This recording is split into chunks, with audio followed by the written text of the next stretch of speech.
সুপ্রিয় শিক্ষার্থীবৃন্দ, অনলাইন ক্লাসে সবাইকে স্বাগতম জানাচ্ছি। আজকে আমি তোমাদের সামনে ইতিহাস বিষয়ক আলোচনা নিয়ে উপস্থিত হয়েছি। শশাঙ্ক বর, প্রভাষক, ইতিহাস বিভাগ, নিজামুদ্দিন ডিগ্রি কলেজ।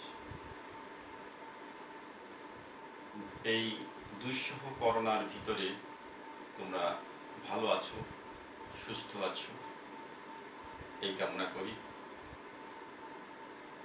এবং আগামী দিনগুলো ভালো কাটুক সেই প্রত্যাশা রেখে আমি আমার ক্লাস শুরু করছি।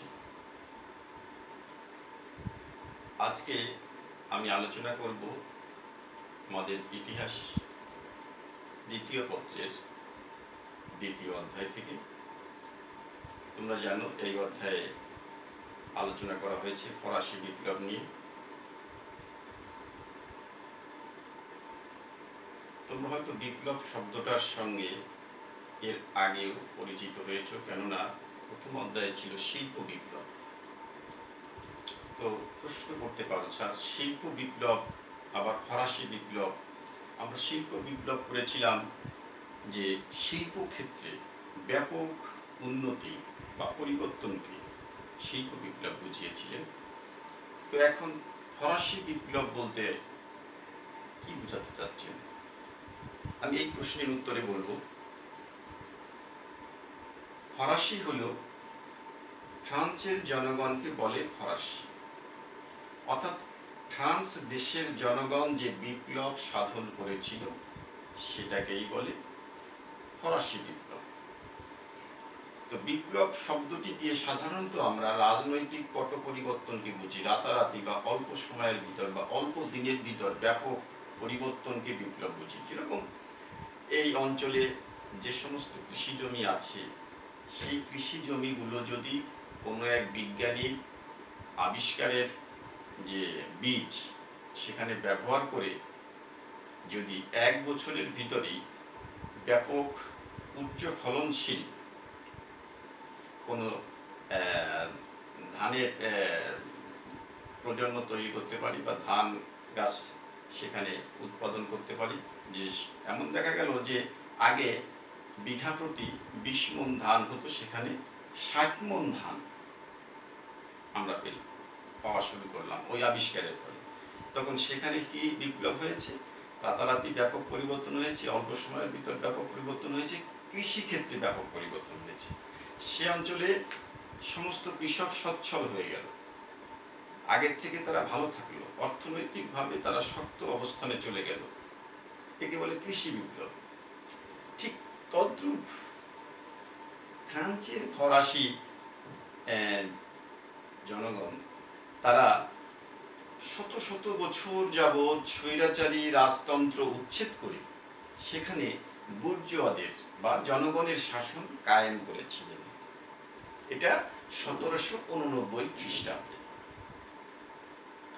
তো এখন আমরা যদি একটু অন্য বিষয়ে আলোকপাত করি, সেটা হলো যে সারা পৃথিবীতে তখন রাজতন্ত্র বিদ্যমান ছিল।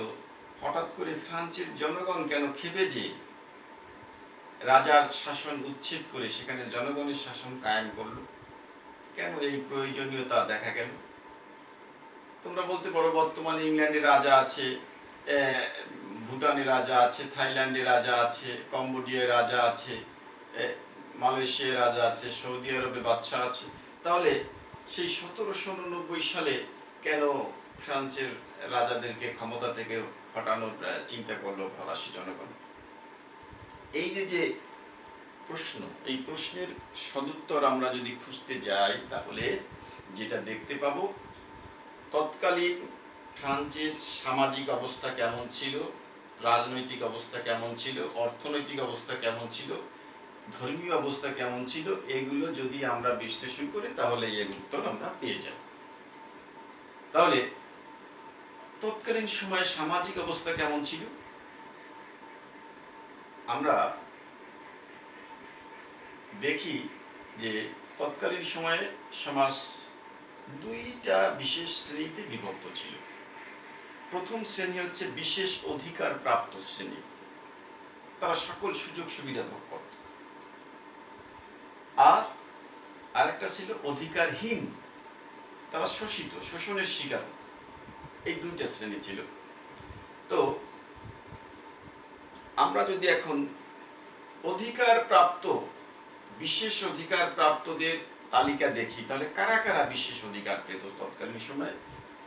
তখন সর্বপ্রথম যারা অধিকার প্রাপ্ত ছিল বা সর্বোচ্চ লেভেলে, টপ লেভেলে, যাজক শ্রেণী।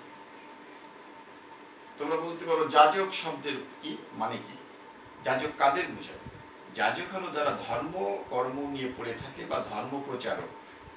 আর তৎকালীন সময়ে যেহেতু ফ্রান্সে ছিল খ্রিস্ট ধর্ম বা খ্রিস্টান ধর্মের আধিক্য, সেহেতু খ্রিস্টান ধর্মের যারা প্রচারক বা গোড়াভাবে লালন পালন করে বা খ্রিস্টান ধর্মের উপাসনালয় গির্জা যারা পরিচালনা করে তাদেরকে বলতো যাজক।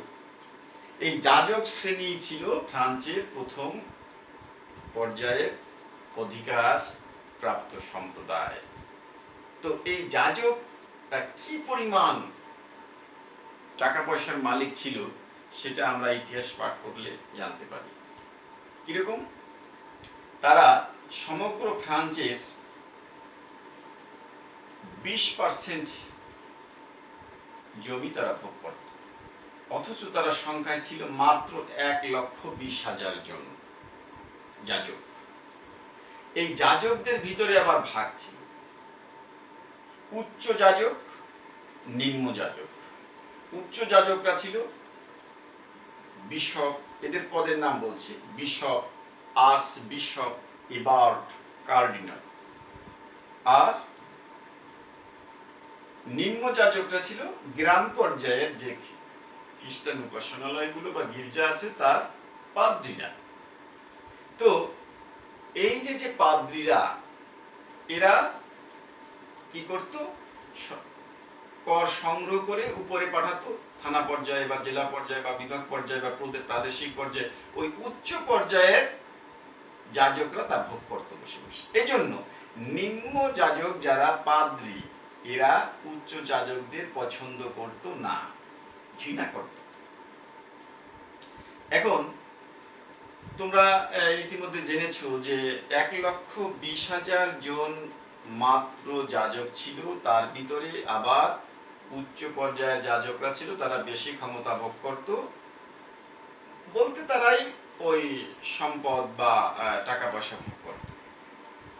আর নিম্ন যাজকরা কায় ক্লেশে দরিদ্র অবস্থায় দিনাতিপাত করত, তাদের ভিতর ক্ষোভ ছিল।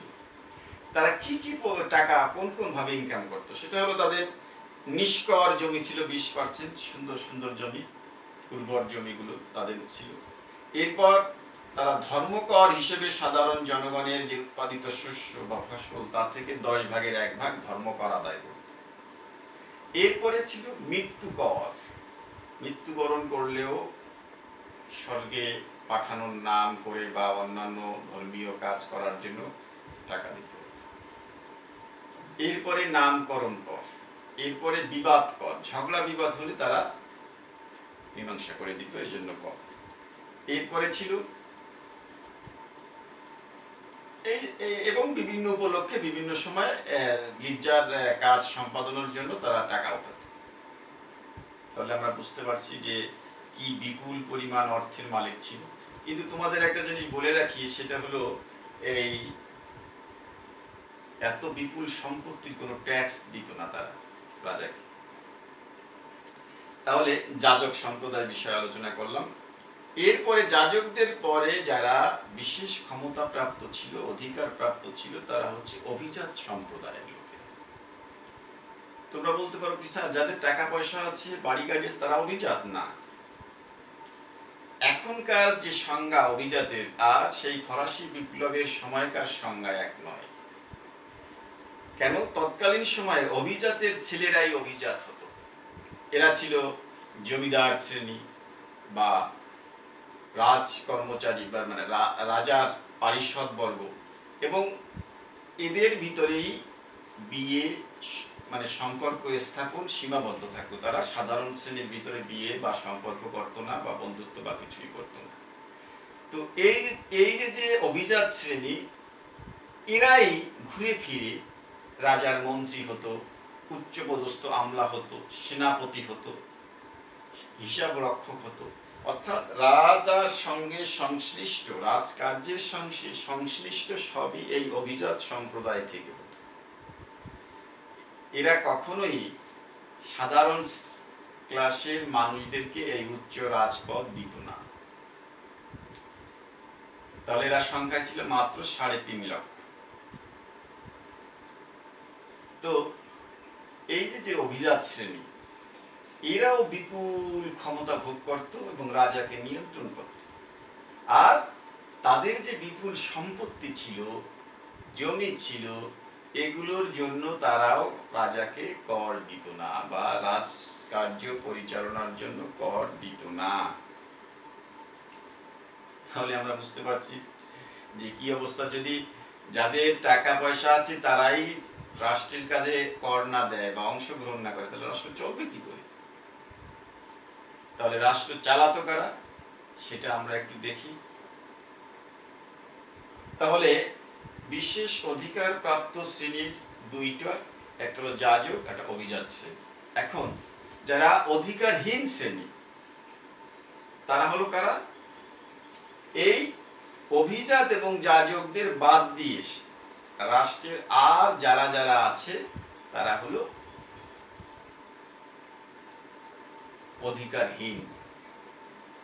এর ভিতরে ছিল বুর্জোয়া শ্রেণী, এরপরে ছিল সাকুলেট অর্থাৎ ভাসমান লোক, ভূমিহীন বর্গা চাষী, ভূমিদাস বর্গা, এরপরে স্বাধীন কৃষক অর্থাৎ উকিল, মোক্তার, অর্থাৎ সব ছিল এই অধিকারহীন।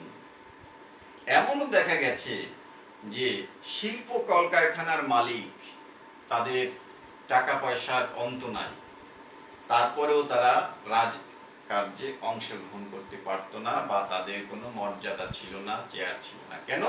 তারা অভিজাত পরিবার থেকে উঠে আসে নাই।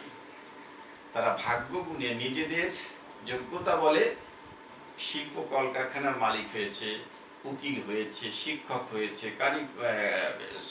শ্রমিকদের নেতা হয়েছে, কিন্তু তারা মর্যাদা প্রাপ্ত ছিল না। এই জন্য এরা কি করত? সব সময়ের জন্য ক্ষুব্ধ ছিল যে আমাদের টাকা আছে, বিদ্যা আছে, বুদ্ধি আছে, কিন্তু আমাদের সম্মান নাই। সম্মান ওই অভিজাতের ছেলেরা, কানা খোড়া বোবা যা হোক, তারাই চেয়ার পাবে, তারাই উচ্চ পদ পাবে। ফলে এরা সব সময় চাইতো যে এমন কিছু একটা ঘটুক যাতে আমাদের যোগ্যতার মূল্যায়ন হোক। তাহলে অধিকারহীন ছিল যাজক এবং অভিজাত বাদে আর সবাই। সবাই কত? তৎকালীন সময়ে ২.৫ কোটি লোক ছিল ফ্রান্সে।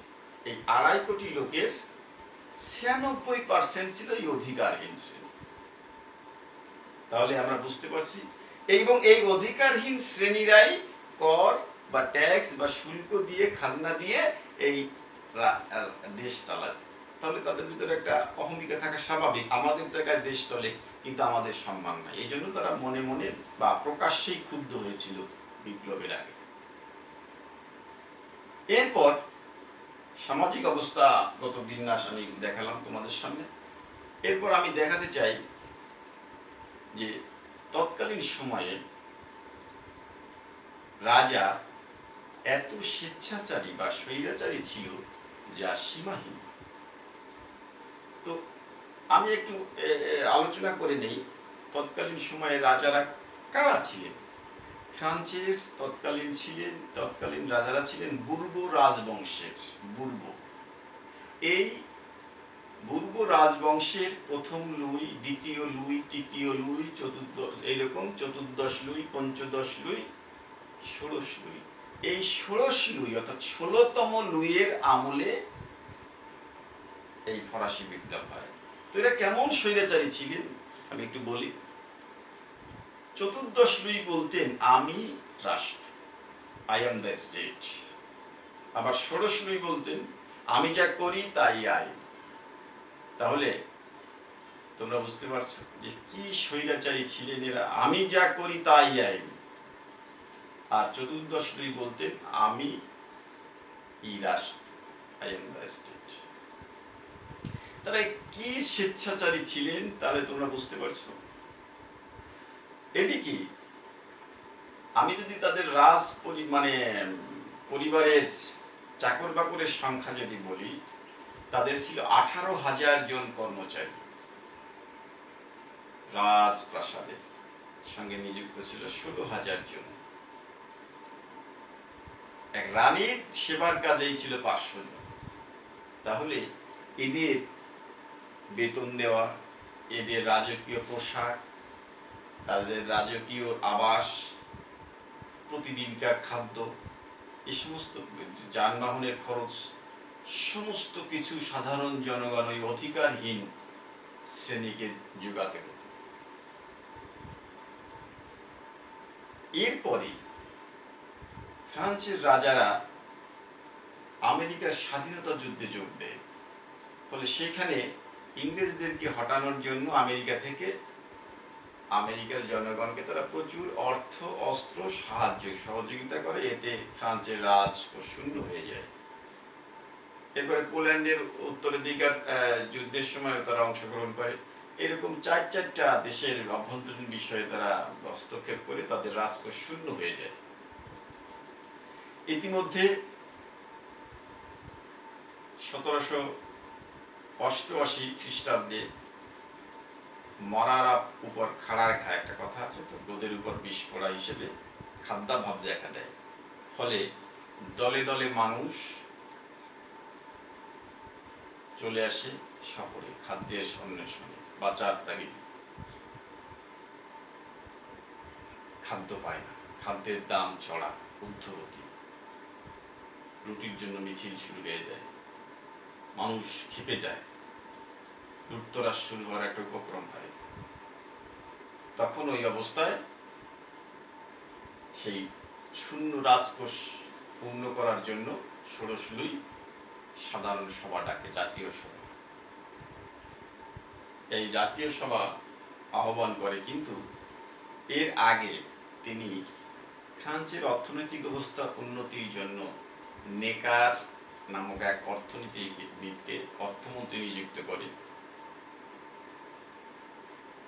এই যে নেকার, তিনি বলেন অভিজাত এবং যাজকদের উপরে কর ধার্য করার কথা বলেন, কিন্তু তারা তো এতদিন দিয়ে আসে নাই, অতএব তারা ক্ষুব্ধ হয়ে যায়, নেকারকে পদচ্যুত করে। এমনি ভাবে আরো 2 অর্থমন্ত্রীকে নিযুক্ত করেও তাদের সংস্কার যে প্রস্তাব, যে যাজক এবং অভিজাতদের কর ধার্য করা, সেটাও ওই অভিজাত এবং যাজকরা মেনে নেয় না এবং রাজাকে চাপ দিয়ে তাদেরও পদত্যাগ করতে বাধ্য করে। ফলে সাধারণ জনগণ ক্ষিপ্ত হয়ে যায়। এদিকে জাতীয় সভাটা আহ্বান করে রাজা, তো সেইখানে সাধারণ শ্রেণীর ভিতরে, অধিকারহীন সম্প্রদায়ের ভিতর থেকে 621 জন ছিল প্রতিনিধি। তো তারা দাবি করে প্রত্যেক সদস্যের এক একটি ভোটের মাধ্যমে এই হবে কার্যক্রম পরিচালিত হবে। তখন রাজা ওই যাজক এবং অভিজাতদের পরামর্শে সেটা নস্যাৎ করে দেয় এবং জাতীয় সভা স্থগিত করে। তখন জাতীয় পরিষদের যারা নেতৃবৃন্দ তার পাশের টেনিস কোর্টে যে শপথ করে যে অধিবেশন চালিয়ে যাওয়ার জন্য, যে তারাই যেহেতু বৃহত্তর অংশের প্রতিনিধি, তারাই জাতীয় সভা। তখন রাজা চাপের বসে আবার অধিবেশন শুরু করে। মূলত তখন থেকেই ফরাসি বিপ্লব শুরু হয়ে যায়। এর পরবর্তীতে যখন এই সংবাদ যায় ফ্রান্সের রাজধানী বেশ বড় শহর প্যারিসের সাধারণ জনগণ ক্ষুব্ধ হয়ে যায় যে জাতীয় সভা রাজা ভেঙে দেওয়ার উপক্রম করছে। ফলে চতুর্দিকে লুটতরাজ, দাঙ্গা, খাদ্য ভাণ্ডার লুট, অস্ত্রাগার লুট এবং সর্বশেষ 14 জুলাই প্যারিসের বাস্তিল দুর্গ জনগণ অ্যাটাক করে ভেঙে ফেলে এবং সেখানে রাজবন্দীদের মুক্তি দিয়ে দেয় এবং সেখান থেকে অস্ত্র লুণ্ঠন করে তারা বিদ্রোহে ঝাঁপিয়ে পড়ে। এখন কথা হলো যে এই সংবাদ যখন গ্রাম অঞ্চলে চলে যায়, তখন গ্রামেরও সাধারণ জনগণ, কৃষক সম্প্রদায়, তারা জমিদারদেরকে আক্রমণ করে তাদের বাড়িঘর জ্বালিয়ে দেয়, শস্য ভাণ্ডার জ্বালিয়ে দেয়, লুট করে। ফলে সর্বত্র অরাজকতা সৃষ্টি হয়ে যায়, বিপ্লব শুরু হয়ে যায়। তো এই বিপ্লব সংগঠিত হওয়ার পিছনে একদল বুদ্ধিজীবীদের অবদান ছিল। সেটা তোমাদের মনে রাখতে হবে যে তারা বই পুস্তক লিখে লিখে সাধারণ জনগণকে উদ্বুদ্ধ করেছে, বিপ্লবের দিকে ধাবিত করেছে। তাদের ভিতরে কয়েকজনের নাম বলছি। মন্টেস্কু, তিনি বই লিখেছেন দ্য পার্সিয়ান লেটার্স, এবং লিখেছেন the spirit of laws. The Rousseau, তিনি লিখেছেন দ্য সোশ্যাল কন্ট্রাক্ট, সামাজিক চুক্তি মতবাদের প্রবক্তা তিনি। এরপরে ডিডেরো, ভলতেয়ার, এইরকম প্রমুখ দার্শনিকরা, বুদ্ধিজীবীরা লিখে লিখে লিখে লিখে সাধারণ জনগণের চক্ষু উন্মিলিত করে দেয়, এবং তারা রাজতন্ত্রের বিরুদ্ধে বিক্ষোভ শুরু করে। এবং কি হয়, 1789 সালে অবশেষে রাজার পতন হয় এবং ফ্রান্সে বুর্জোয়া অর্থাৎ মধ্যবিত্ত বা উচ্চবিত্তদের, যারা অধিকারহীন সম্প্রদায়ের লোকেদের বিজয় হয়, এবং তারা ফ্রান্সের রাজক্ষমতা বলতে ভুল হবে, ক্ষমতা দখল করে। পরবর্তীতে রাজাকে বিচারের আওতায় এনে তাকে সপরিবারে হত্যা করা হয়। এইভাবেই ফ্রান্সে রাজতন্ত্র উচ্ছেদ হয়ে সেখানে গণতন্ত্র প্রতিষ্ঠা। তো ধন্যবাদ সবাইকে আজকের ক্লাসটি শ্রবণ করার জন্য বা দেখার জন্য। আগামী ক্লাসগুলো তোমরা এমনিভাবে দেখবে, এই প্রত্যাশা রেখে শেষ করছি।